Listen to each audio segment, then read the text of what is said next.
So take a few minutes to settle down your mind and refresh your bodhicitta motivation as your reason for being here, joining this class. Yeah, so we have more or less completed the first two schools, kind of in a quick way, and we're ready to move on to the third of the four schools, which is called Cittamatra.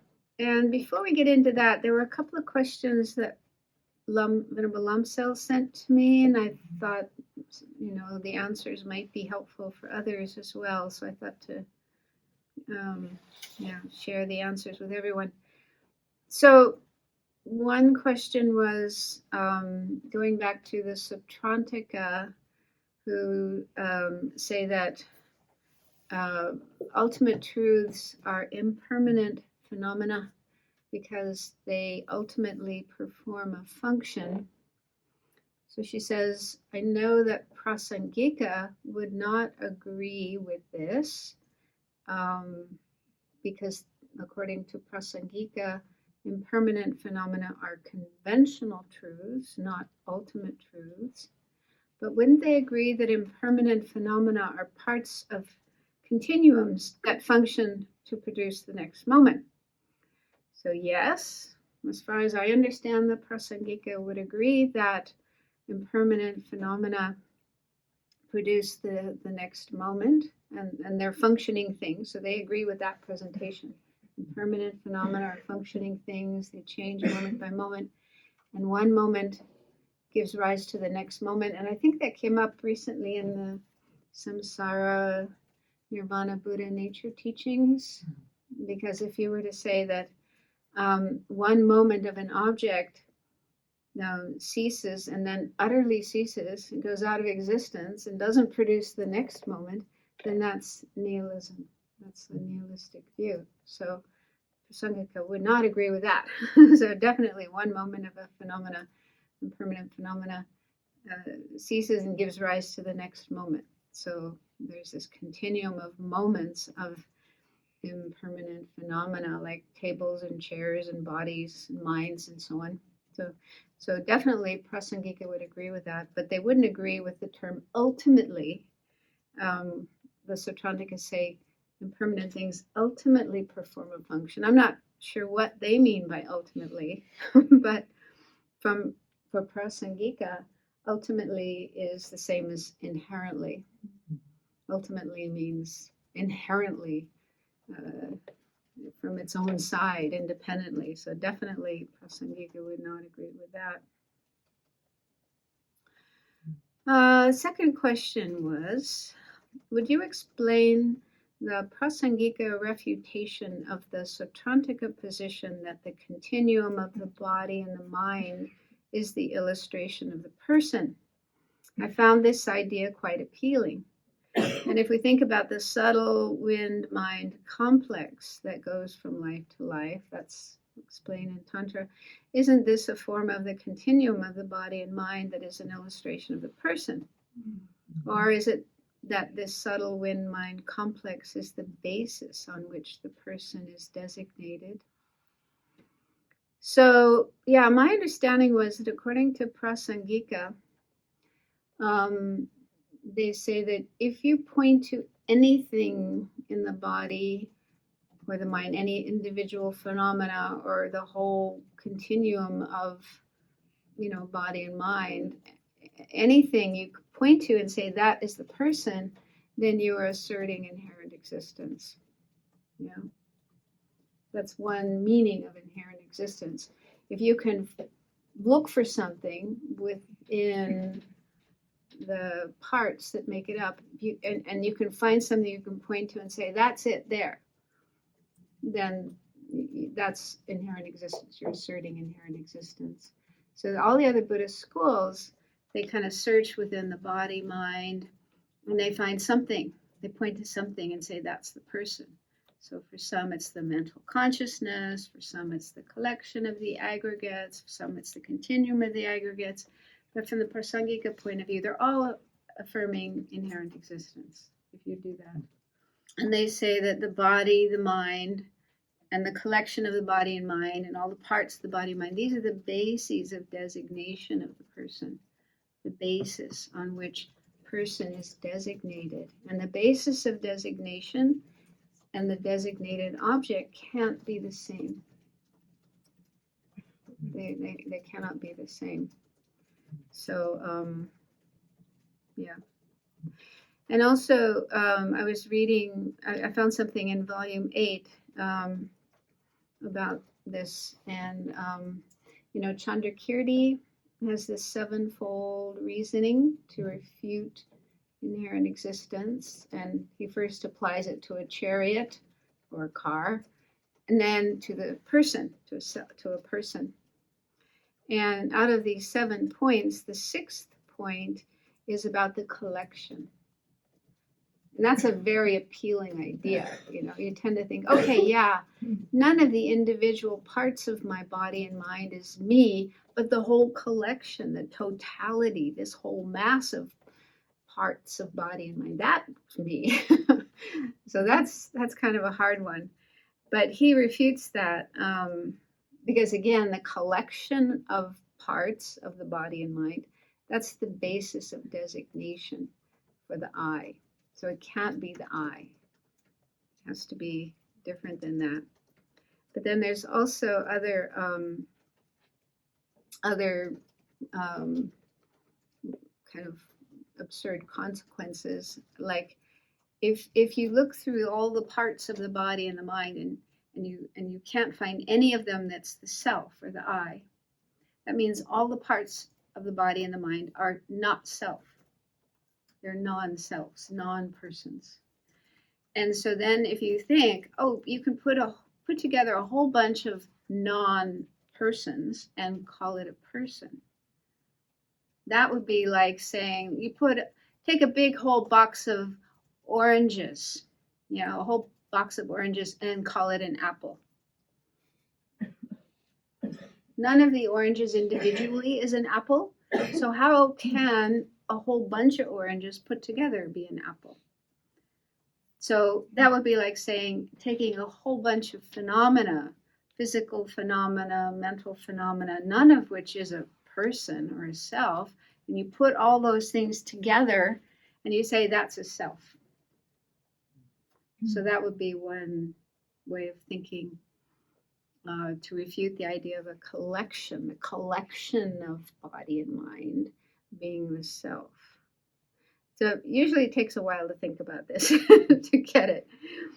But anyway, in volume 8, it says that the continuum, talking about the continuum of the aggregates, is the same as the collection. So it says, since the collection of the aggregates isn't the self, the continuum of the aggregates cannot be the self. The continuum is also a collection, the collection of moments of the aggregates. Okay, so you apply the same argument about collection to continuum, because a continuum is just a series of moments changing all the time, over time. So again, it's like a collection, all those individual moments of body and mind. It is like a collection, so that also cannot be the self. And also the continuum is a basis of designation of the self, so it cannot be the self. So that's as much as I can say about that question. But yeah, volume 8 is when it's out. But I guess some people have a copy of it already. Any other questions about Sautrantika before we move on? I had a question based on one of the things you just said. This idea of if the parts are not self, the collection of the parts can't then be the self. It feels like I can apply that argument to basically every single phenomena. Would that be the prasangika point of a way to say nothing exists inherently, is that would apply in all situations? Well, yeah, I mean, it starts off with Chandrakirti starts off talking about a chariot, or we could take a car. Or even the thermos, right? Yeah. But there's a difference between conventionally. I mean, conventionally, you can say that, a collection of skin, blood, bones, and so on can be called body. That's fine, but it's not inherently, inherently existing body. Conventionally existing body, yes, but not inherently existing body. So this kind of analysis is on the level of ultimate reality. It's an ultimate analysis, not conventional analysis. So when you're just analyzing something conventionally, yes, you could say, a car is made of this parts and you call it a car, and a body is made of all these parts and you call it a body. Conventionally, that's fine. But when you're talking about ultimate analysis, you're looking for the object, the labeled object, the imputed object. You're looking for a body or a car or a person. What exactly is it? Can you point to something and say that is the body, that is the car, that is the person? So when you do that kind of an analysis, if you find something, that's inherent existence. So you're not supposed to find something. And the other schools do find something, but the Prasangikas don't. Yeah, so there are these two different levels of analyzing things, conventionally and ultimately. So you have to be clear about which kind of analysis you're doing, which kind of searching you're doing. But we're still on the lower schools. We're not yet on Prasangika yet. So today we'll start the third school called Cittamatra, which means mind only. But this term mind only can be misleading. If you just read that or hear that, you might think that they say all there is mind, nothing else except mind. And that's not what they're saying. So we'll get into what that means a little bit later. So the definition in the text for a Chittamatran is a person who propounds Mahayana tenets and does not assert external objects and asserts self-cognizers to be truly existing. So the first part about propounding Mahayana tenets, so the previous schools we looked at were Hinayana tenets, and so now we're moving into the Mahayana tenets. One of the main differences between the schools propounding Hinayana tenets and those propounding Mahayana tenets is that in the Hinayana schools, they only assert selflessness of persons. They only talk about selflessness or emptiness with regard to persons, human beings, animals, and so on and so forth, but they don't talk about selflessness with regard to phenomena other than persons, like tables and chairs and cars and so on. Whereas the Mahayana schools do have selflessness of phenomena in addition to selflessness of persons. So that's probably the main distinguishing feature of the Mahayana schools. And another one is that the Mahayana schools assert omniscience. They say that the Buddha is omniscient, meaning a Buddha's mind is able to see all phenomena, everything that exists simultaneously. So the two Hinayana schools. They said Buddha can know everything, but not all at the same time.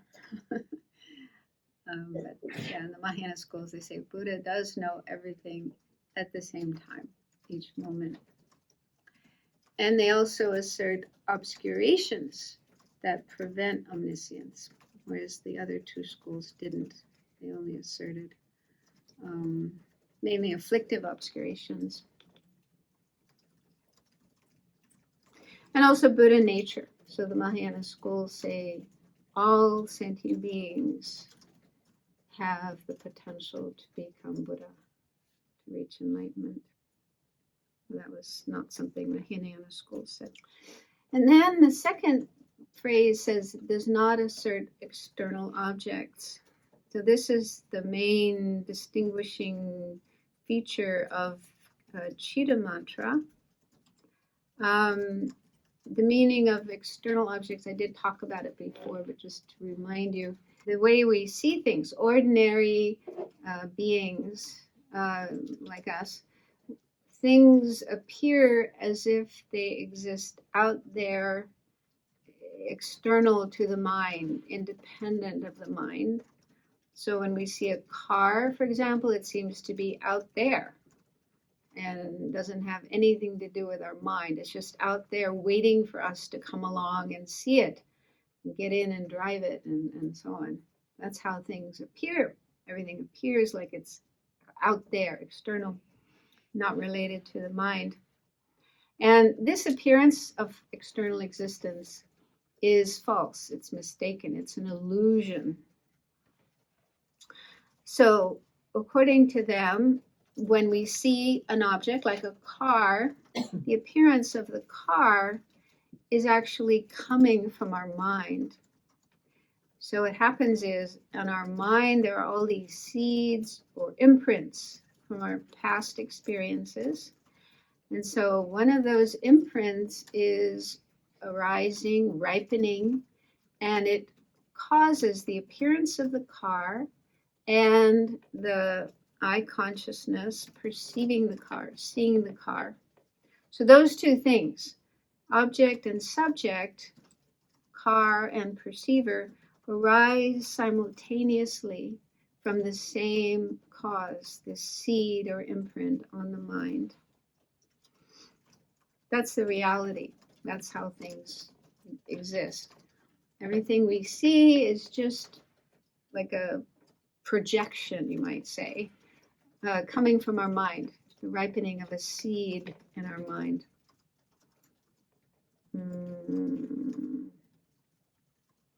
So that's the meaning of they do not assert external objects. They would deny that, they refute that. Everything is just coming from our mind. And they use the analogy of dreams to illustrate how things can appear very real even though they're not.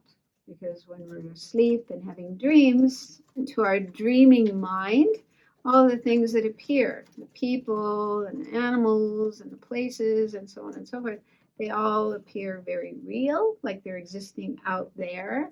We even get emotionally caught up and reactive to what we see. But all those things that appear in our dream are just coming from our mind. They're not really out there. So they say it's similar with waking time when we're awake. You know, the things we see are also just coming from our mind. So that's the meaning of mind only. It doesn't literally mean there's only mind, nothing else, but rather everything that we perceive is coming from our mind and is of the nature of mind, in the sense that the car that we perceive and the perceiving consciousness, the eye consciousness perceiving it, they're one nature, one entity. So I'll just read something from Meditation on Emptiness.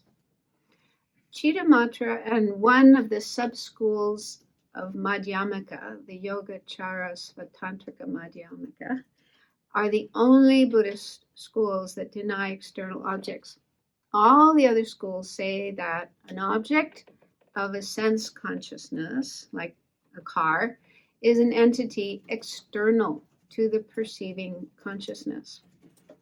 And for them, for the other Buddhist schools, objects are a cause of consciousness, in that they cause consciousness to be produced in their image.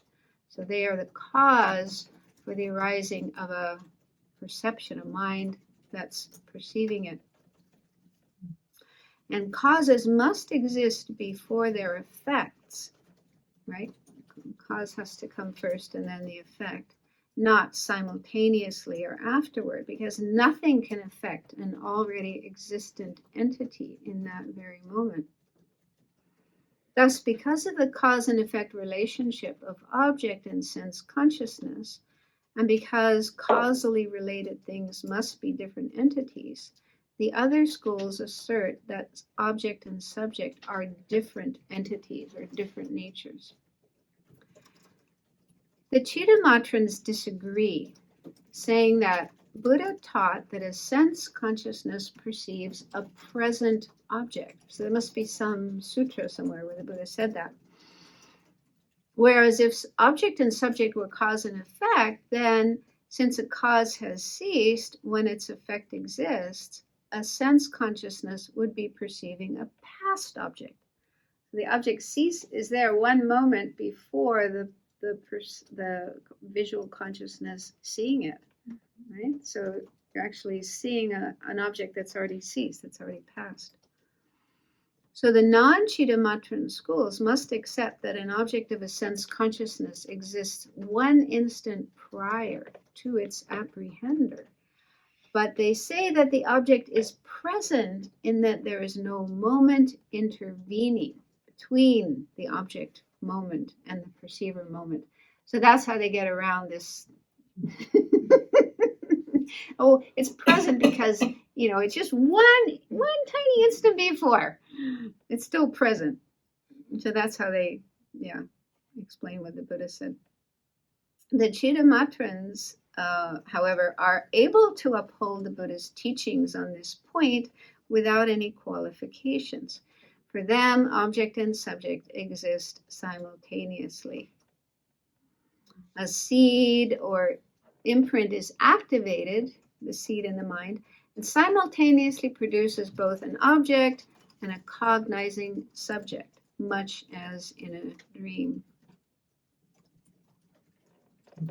So this is not easy to understand. You need to think about it a lot and meditate on it to make sense of it, because obviously it's not how we see things.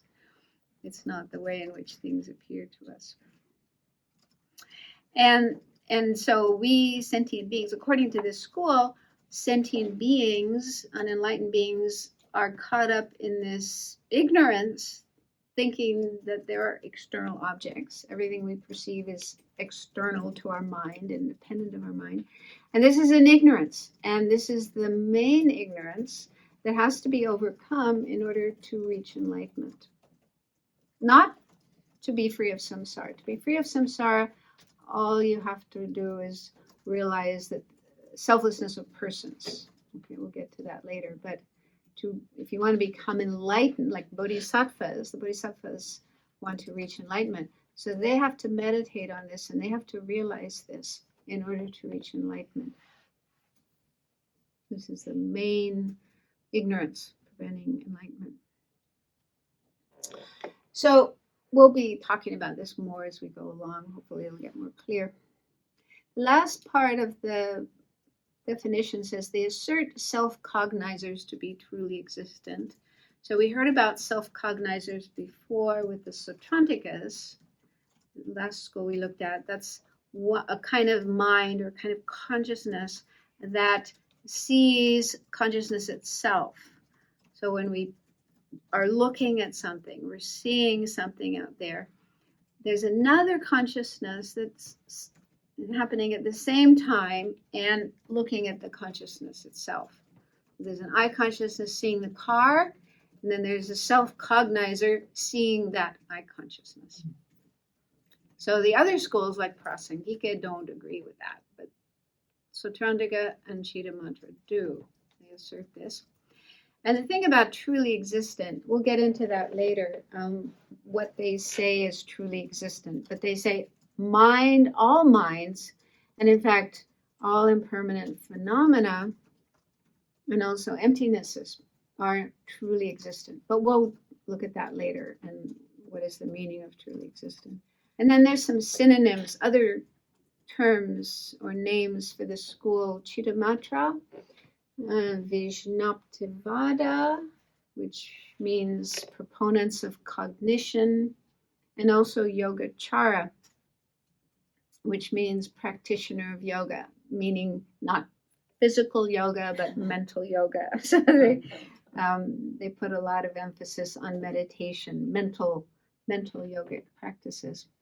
I've also seen Yogacara written with a Y, Yogacharya. And I looked in the Tibetan dictionary and both terms are there. So they both seem to be okay. And Jeffrey uses this one, Yogacara. So I think it's okay. Okay, then there's divisions or sub-schools. So this first kind of division isn't in our text, the text of Jetsun Chokyi Gyaltsen, but it's in other sources. For example, Geshe Geshima Kelsang Wangmo's booklet, and yeah, she says this is actually the most important division of the Cittamatra school. First is called Followers of Scripture, and they follow Asanga's 5 treatises on the levels. Asanga was a prolific writer. He wrote a huge number of texts and commentaries and so on. And he's said to be the main founder of this school of Cittamatra. Not that he invented it, but rather, they rely on certain sutras, statements in sutras, where the Buddha spoke about things like mind only. And then it seems that Asanga and his brother Vasubandhu developed the school based on Buddha's sutras. So that's one type of Cittamatra, and that's the main one. When, for example, the Madhyamikas refute the Cittamatras, they do a lot of that. Chandrakirti's text, we'll get to that later when we're studying with Geshe Lundrup. Yeah, there's a huge section on refuting the Cittamatrans, and it's mainly that school, the followers of scripture, that are being refuted because of certain assertions they have. And then the second division are the followers of reasoning, and these follow texts on valid cognition by Dignaga and Dharmakirti. So you may remember when we were studying Dharmakirti's Pramanavartika, it was said that that text is a kind of synthesis of Sautrantika and Cittamatra. It contains kind of ideas from both of those schools. So he was, Dharmakirti and I guess Dignaga as well, were both considered Cittamatran. And they use more reasoning in their investigation of reality and so on. Venerable, can I ask, is this 5 treatises, is that the same thing that's translated as the Bodhisattva Bhumis, or is that a different text? It seems that the Bodhisattva Bhumi, there's one text called the Yogacara Bhumi, Yogacara Bhumi by Asanga. Mm-hmm. And apparently it's huge, it's enormous. And I think the Bodhisattva Bhumi is part of that. And it's not this. So it's yeah, so I think it would be on one of those, because Bhumi, yeah, when it says 5 treatises on the levels, I think levels is Bhumis. Okay. I tried to find, in Meditation on Emptiness, there is a list of these 5 treatises. I don't know if any of them have been translated into English. Maybe one of these days, but I think there is maybe part of some of his treatises are translated. I think Karl Brumholtz has translated some of them. I think we have. Yeah. Artemis Engel too has some of it. Mm-hmm. And the Mahayana Sangraha used to be online freely. I can't call it up anymore though. We used it for Yogacara. Mahayana Sangraha. Yeah, in that's Singapore. What compendium of Mahayana? I don't know. Venerable Chuan was going through it with us, but we got to page 2. That's as far as we got. Yeah. Yogacara was quite popular in China, and then also spread to Japan and Korea, Vietnam, so the Eastern Asian countries. And then the next slide.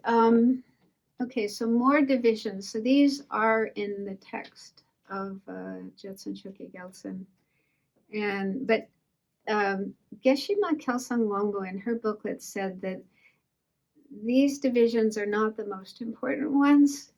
So if you have trouble understanding them, don't worry. I've always had trouble understanding them. They're really like, what are they talking about? So I'm just going to go through them kind of quickly.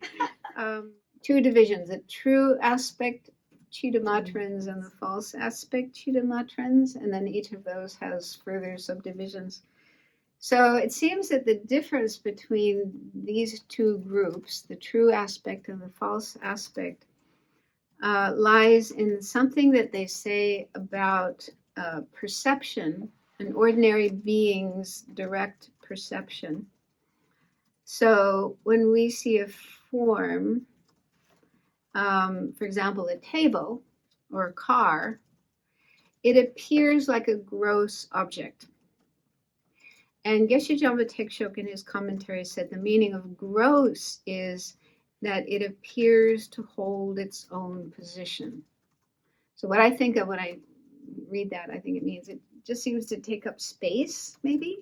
Yeah, it's there and it's gross. It takes up space. I don't know, but that's what he said. And he said it's not the same as saying that it appears to be an external object. There's a difference between saying it's an external object and saying a gross object, at least for the first group, the true aspectarians. Okay, so what the true aspectarians say is that the appearance of an object as gross, as holding its own position, that this is not related to the ripening of imprints, but it's simply to the way in which an object maintains its gross composition of form. So they say that the appearance of a table as a gross object does exist as it appears. In that sense, appearing as gross, that's fine, that's okay. It does exist in that way. That's not due to mistaken perception, ignorance, So that's what they say, the true aspectarians. On the other hand, the false aspectarians, they say the opposite. They say the appearance of an object like a table as gross is a mistaken appearance. It's due to ignorance. And it seems like they say it's the same as external object. Saying that it appears as gross and saying that it appears external is the same thing. And they're both due to imprints in the mind and due to ignorance. So Geshe-Jamba Tekshok says that for the false aspect Cittamatrans, an ordinary being's perception is polluted by ignorance with respect to the appearance of form as a gross object. They say that as soon as we see a form, like a table, it appears to us as an external conglomeration of parts, and this is the appearance of external existence due to contamination of perception by the imprint of ignorance. So it sounds like the false aspectarians say every aspect of the appearance of an object is wrong, is mistaken. Gross, external, it's all wrong. That's my interpretation. Whereas the true aspectarians say, well, we agree that the appearance as external is wrong, but not the appearance of gross. That's okay, that's correct. Now, I don't know how important this is. I was kind of thankful to read that Geshe-Ma Kelsang Wamo said it's, this particular division isn't the most important one. The other one, one of the followers of scripture and followers of reason, that's the more important division. So, yeah. And some books don't even mention these, like Meditation on Emptiness and his section on the Cittamatras. He doesn't even mention these. Maybe not that important. Okay, now I get into fun things. So the true aspect Cittamatrans have 3 subdivisions. Proponents of an equal number of subject and objects, half-egists, and non-pluralists. So again, I'll just explain as much as I can about what they say, but don't worry about it. So they have different assertions. Oh, that's quite interesting. They have different assertions about, for example, a visual consciousness perceiving a multicolored object, like a butterfly's wing. Okay, you have a butterfly, or maybe we could say a tanka. Okay, we have these tankas in the room, and then the tanka consists of many different colors and shapes and so on. So when we're looking at a tanka, according to this school, it's one imprint on the mind that is arising and causing both the perception, both the object that appears and the mind perceiving it. Okay. So then the question is, at any one moment, with regard to a multicolored object like a tanka, are there many different eye consciousnesses perceiving each of the different colors in the object? Or is there only one eye consciousness perceiving the whole mass, the whole conglomeration of the object?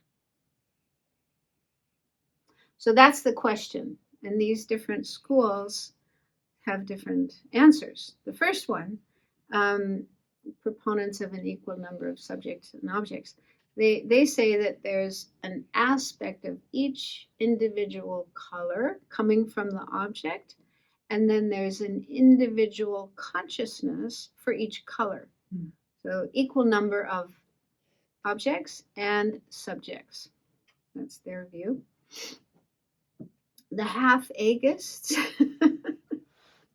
say that there's many, according to Geshe Tekchok, there are many aspects of the object, like, different colors, appearing as a model, as a mass of colors, and there's just one consciousness apprehending the model, the conglomeration of colors. And then the non-pluralists, the third one, Geshe Tekchok says, they assert that it's not possible to have one object with many appearances, nor can there be many consciousnesses apprehending many things simultaneously. So they say there's just one consciousness perceiving a single conglomeration of color.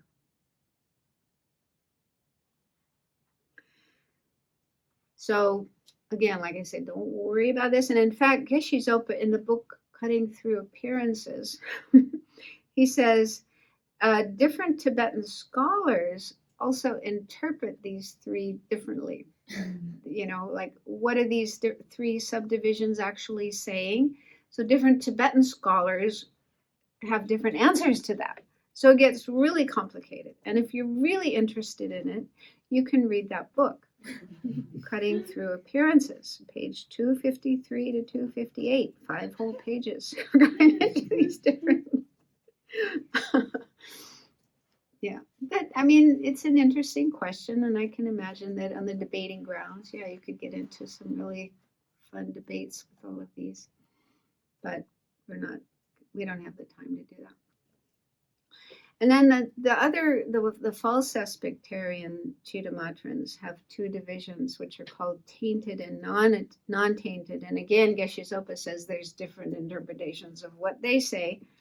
Geshe Tekchok said that tainted false aspectarians say that the nature of the mind is stained by the imprint of ignorance, and this stain is still there even when you become a Buddha. So that means a Buddha's mind is still tainted, is still stained, and a Buddha still has mistaken appearances. Yeah. So in cutting through appearances, Geshe Zopa says, according to Jankya Rope Dorje, he says, no way, no Buddhist school would say that a Buddha's mind still has stains and sees things mistakenly. So that doesn't make sense. No school would say that. So we don't know what they really say. The untainted, the non-tainted ones, they say the opposite. They say, no, Buddha's mind is not stained. The stains can be purified. So again, we don't know for sure what those two sub-schools say, unless you really want to go into the big books like Jeffrey's, what's it called, Maps of the Profound. He probably has more information in there. Okay, next is etymology. Why are they called these names? Okay, mind only, or Cittamatra. They're called that because they say that phenomena are merely in the nature of mind. In that name, the term for mind is sem. In Tibetan, there's many different names different terms for mind. wholesome. So saying that phenomena are in the nature of mind, again, doesn't mean they are mind. Because if you were to say that phenomena are mind, then you'd have the absurd consequence that tables and chairs and rocks and trees can see things and can think and have Buddha nature and become enlightened. I mean, some people probably do think that way, especially with trees and plants, but no, that's not the meaning of mind only, or saying that things are in the nature of the mind. It just means that the objects we perceive with our senses, visual forms, sounds, smells, odors, tactile objects, they don't exist external to the mind. They don't exist out there just waiting for us to come along and perceive them, but rather they come from the mind itself. They arise from this imprint in the mind simultaneously with the mind that's perceiving them. And so subject and object, like the visual consciousness seeing a car and the car that it sees, those two things are said to be one nature or one entity. And saying that two things are one nature doesn't mean they are one, doesn't mean they are the same. It just means that they arise together, abide together, and cease together. And they can't be separated. You can't pull them apart. That's what they say. And then the other term, proponents of cognition, that was a translation of Vijnaptavadan. Again, it's because they say all phenomena are merely in the nature of cognition. The term there was Namparikpa. And in case you wonder where they get their ideas, the next slide has some quotations from sutras. So the Buddha did say things. The main sutra they use is the Sutra Unraveling the Thought, the Samdhi Nirmochana Sutra. We looked at that a little bit a few years ago with Jay, when we had the course with Jay Garfield. And so in chapter 8 of that text, Maitreya is asking the Buddha some questions. So one of the questions Maitreya asks is, if the appearances of the forms of sentient beings and so forth, which abide in the nature of images of the mind, are they not different from the mind? And the Buddha replied, they are not different, meaning the appearances of sentient beings and so on are not different from the mind. And then the Buddha went on to say, because childish beings with distorted understanding do not recognize these images as cognition only, just as they are in reality, they misconstrue them. So, yeah, the Buddha said they are mind only. And in that sutra, Buddha also talks about the three natures and also the mind basis of all, which we'll get to later. And then another sutra is the Sutra of the 10 Grounds. So a quote from that sutra is, he thinks this, similarly, the three realms are only mind. And another sutra is the Descent into Lanka Sutra, Lankavatara Sutra. And then that the Buddha says, the external appear but do not exist. Mind appears as the varieties, the likeness of bodies, enjoyments, and abodes. I explain them as mind only.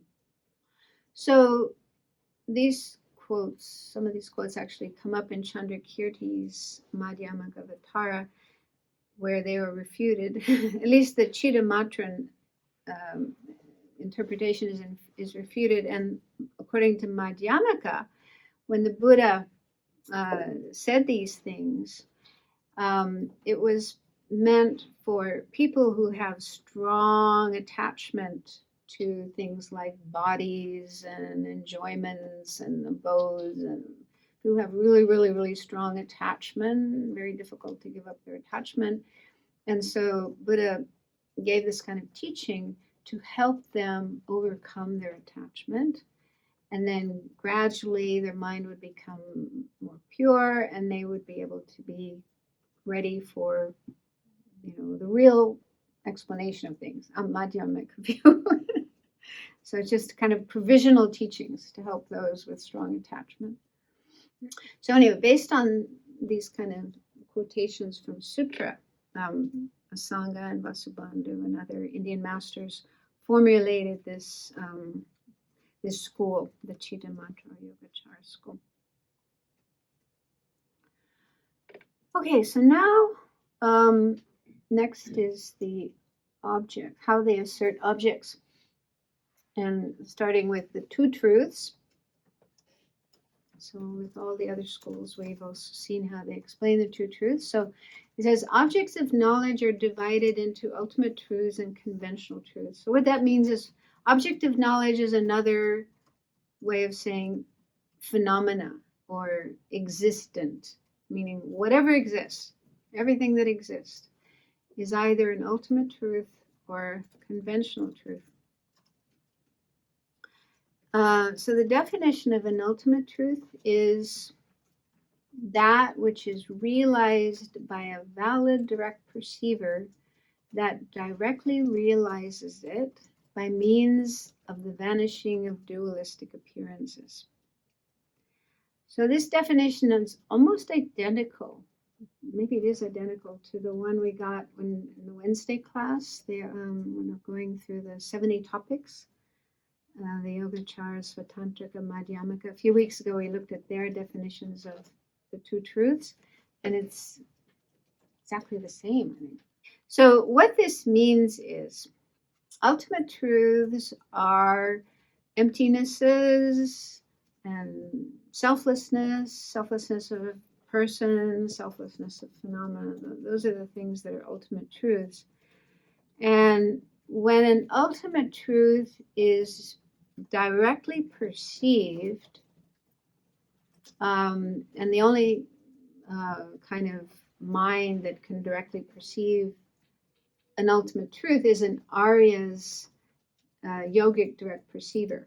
So an Arya being who has direct perception of emptiness or selflessness. So that mind, that kind of mind, when that mind perceives an ultimate truth, then there's the vanishing of dualistic appearances. So Geshe-Jama Teikshogun in his commentary explained 3 types of dualistic appearance.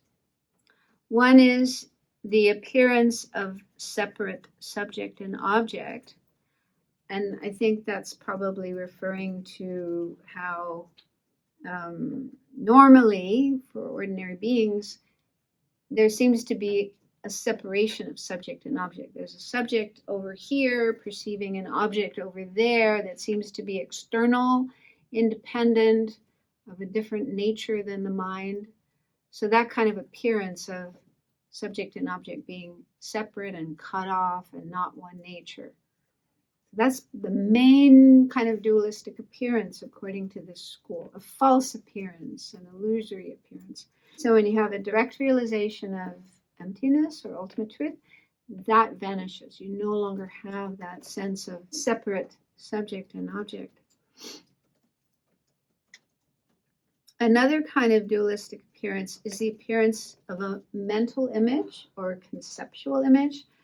Like when we have a conceptual mind, a thought, a memory, then our mind is getting at the object by means of an image, conceptual image.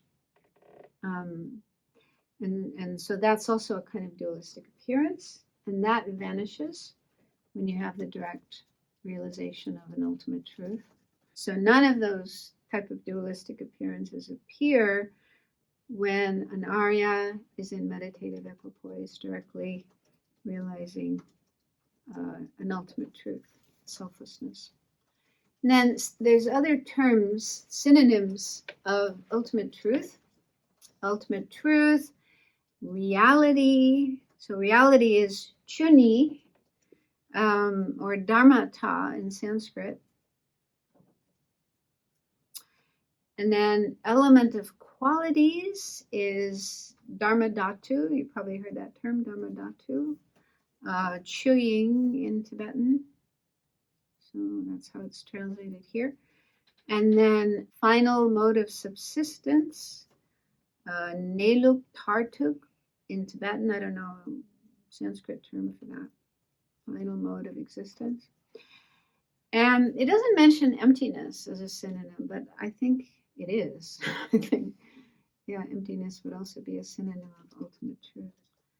And then conventional truths are just, in a simple way, everything other than emptiness. Everything that's not in emptiness or selflessness is a conventional truth. But the definition is kind of the opposite of the definition of an ultimate truth. Is it's realized by valid direct perceiver that directly realizes it by way of being together with dualistic appearances.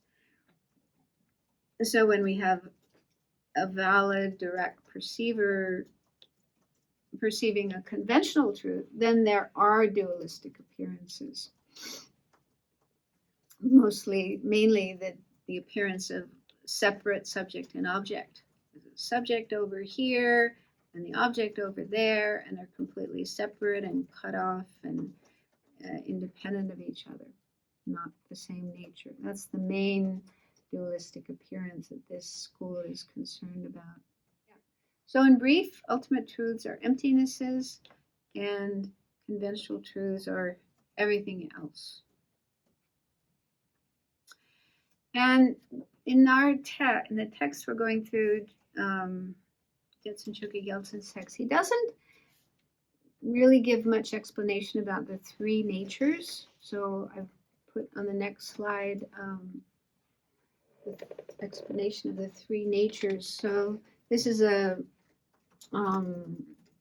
important part of the Cittamatra view of things, and it comes up in the Sutra Unraveling the Thought, the Samdhi Nirmochana Sutra. So according to this school, all phenomena are included in these three. It's like a threefold division of phenomena. First is called other powered natures, and that refers to all impermanent things. All impermanent phenomena, all functioning things are other powered. And the reason it's called other powered is because they are dependent on other things for their existence. They're mainly causes and conditions. So a tree depends on the seed and the water and the soil and the sunshine and so on for it to be existing, for it to exist. A car depends on all the people in the factory making the car, putting together all the different parts and all the parts coming from different places and so on. So all impermanent phenomena are other powered because they depend on other phenomena in order to exist. And the second is called thoroughly established natures. And these are selflessnesses and emptinesses. Example, selflessness of persons, the absence of a self-sufficient, substantially existent person. That's a thoroughly established nature. But the main thoroughly established nature is the emptiness of subject and object being of different natures. Which a simple way of referring to that is non-duality, just to keep it simple.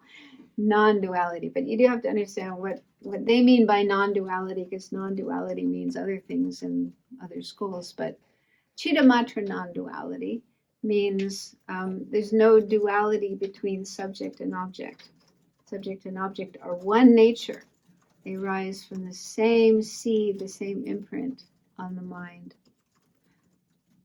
So the emptiness of subject and object being of different natures is their main emptiness that they are concerned about. And that's a thoroughly established nature, second type of phenomena. And these are ultimate truths. So number 2 are ultimate truths, thoroughly established nature. And then the third nature are called imputational or imaginary natures. I don't know about, what are other ways of translating that? Imputed nature, I think. So these include permanent phenomena other than number 2. So in number 2, we have emptiness, selflessness, and those are permanent phenomena. But there's other kinds of permanent phenomena, like uncompounded space and conceptual images, the absence of an elephant in the room. So there's lots of permanent phenomena. So those are imputational or imaginary. And they're called that because they don't exist by way of their own character. They're merely imputed. They're just imputed by names and concepts. Now, with this third category, the imputational natures, there's 2 kinds of imputational natures. The one I just mentioned are existing imputational natures that exist. They are permanent phenomena other than emptiness. But then there's also non-existent imputational natures. And that would include any kind of non-existent, like rabbit's horns or flowers growing in the sky or a king of America, or those kind of things. So anything that doesn't even exist, so it doesn't exist among objects of knowledge. But the main imputational nature is subject and object being of different nature. That false appearance that we have when we see an object and it seems to be out there, external, independent of our mind. So that mode of existence is the main imputational nature. That's the thing that has to be refuted, the main object of refutation. So they say that all 3 natures can be understood on a single object. So for example, let's take a table. So the table itself is an OPN, another powered nature. Okay, it's a dependent phenomena, dependent on causes and conditions, and so on. So that's number 1. And then in relation to the table, we establish number 2, the emptiness of being a different entity from the mind that perceives it. So if we analyze and check, does the table exist independent of my mind, out there, external to my mind? According to this school, they would say we would realize, no, it doesn't exist that way. That's a false appearance. And we would realize the emptiness of that false appearance. Emptiness of being a different entity from the mind perceiving it. So that emptiness is number 2, a thoroughly established nature. And then the object that's refuted in this process, the table being a different entity from the mind that perceives it, that's like the object of refutation. It appears, but it doesn't exist. And it's a false mode of appearance. So that's an example of number 3, although it's a non-existent imputational nature, not an existent one. Because remember, imputational natures can be existent or non-existent. So that's a non-existent imputational nature. So I think they say that you can posit these 3 natures on every phenomena, although they mainly talk about it with regard to other powered natures, impermanent phenomena. Any impermanent phenomena, you can find these 3 natures existing on them. This is how the 3 natures are explained in the Gelugpa tradition. And there's, I think, different ways of explaining them. So don't hold too tightly to this. I think when we were studying with Jay Garfield, we ran into this, that he had some different ways of explaining the three natures. And also, not too long ago, I had some correspondence with a Zen teacher named Ben Connolly, who he's already published one book, which is a translation of one of Vasubandhu's texts on Yogacara. And he's about to publish another book, which contains a translation of another text of Vasubandhu's on Cittamatra Yogacara in the Three Natures. And he asked me if I would read the book and do a, what do you call, like a review of it, or what's that word? Blurb? Recommendation, yeah. So I started reading it, but I ran out of time. But I also noticed that, yeah, his way of explaining the three natures was very different. I mean, it was kind of nice. The book was very nice because it was very kind of practical, like how can you apply this in your daily life? But it was still a very different explanation of the three natures than what we've learned. And, you know, I wrote to him about that. And he said, yes, yeah. I mean, he's coming from Zen tradition. And he said, yeah, in the Chan tradition and in the Zen tradition, they did have different commentaries, different ways of explaining the three natures. So he was aware of that. And yeah, so just, this is the Gelugpa way of explaining it. And they're probably relying on Asanga's texts and other commentaries to come up with this explanation. But yeah, just to be aware that this isn't the only way of explaining the three natures. Okay, so now we have back to the two truths, and there's divisions of the two truths. So ultimate truths can be divided into two: subtle selflessness of persons, which we've encountered before, the emptiness of a self-supporting, substantially existent person. So again, that's the sense we have of a self that's like a controller, master, boss over the aggregates. So, so they call that a subtle selflessness of persons. They also do assert, of course, selflessness of persons, like before, the emptiness of a permanent, unitary, independent self. But it's not clear if that's an ultimate truth, because it's not listed in the divisions of ultimate truth. So it could be that that kind of selflessness is not an ultimate truth. I'm not sure. Maybe when you have a realization of that, there's still dualistic appearances. Maybe. I'm not sure.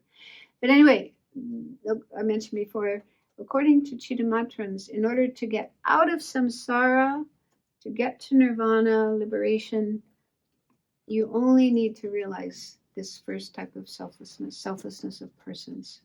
You only have to realize the emptiness of a self-supporting, substantially existent person, and then you can overcome the afflictive obscurations and be free of samsara.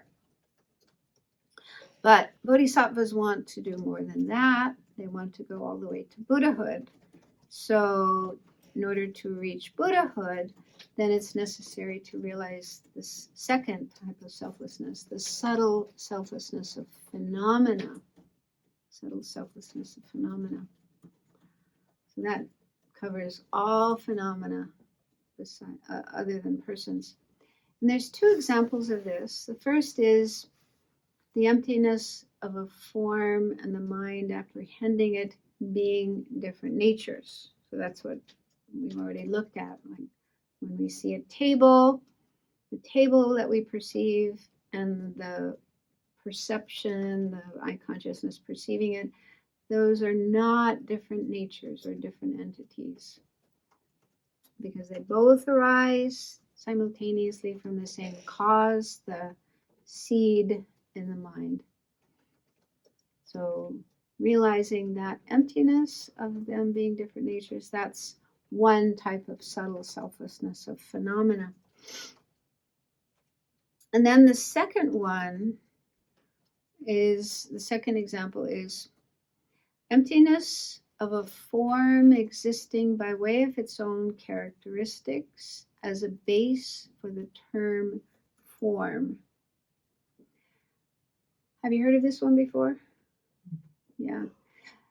It's always, I've had trouble understanding it, but it's said to be as subtle as the first one, but easier to realize. And realizing it helps realizing the first one. And so basically it means that we ordinary beings who haven't realized emptiness, when we see an object like a table, or let's say a chair, for variety, when we see a chair, the chair appears to exist by way of its own characteristics as the basis for the name chair. Like from its own side, it's got some kind of quality to have that name chair, rather than the name chair simply being imputed by human beings with our minds, our conceptions. So Cittamatra does say that it's fine to name things, to give names to things. Things are bases for names. Okay, so an object that's got a seat and a back and legs and a place where we can put our bum, that can be called a chair or whatever in another language. So that's fine, but it doesn't exist from its own side by way of its own characteristics as the basis for that name chair. And they say that if a chair did exist by way of its own characteristics as the basis for the name chair, then nobody would have to be told this is a chair. Everybody would know it's a chair just by looking at it. As soon as you see a chair, you would immediately know it's a chair without having to be taught that name. So this is another kind of emptiness, and in some way it may sound kind of simple, but I guess it's still quite subtle and profound, and one has to meditate. And there's quite a big section in Meditation on Emptiness that explains like 4 different contemplations, meditations, in order to understand this this point, and then 4 realizations you would come to. So we've run out of time. In fact, we've gone over time, so we'll stop there. But we can come back to this next time, and if you have questions, and we'll look at conventional truths. Okay, thank you. We'll dedicate the merit.